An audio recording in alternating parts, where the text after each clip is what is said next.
Well, here we go. Just hit 10,000 feet. Look at this.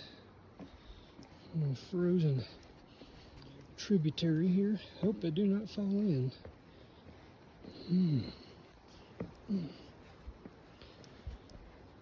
About 3 miles up the Mount Whitney Trail, and feeling pretty good so far. We're halfway, or nearly halfway, to our destination for the day. Set up camp, and hopefully, if it's not too cold, we can summit. But we have passed 12 people so far today who did not attempt summit because it was in the -degree wind chill. So, all right, still got my dry feet.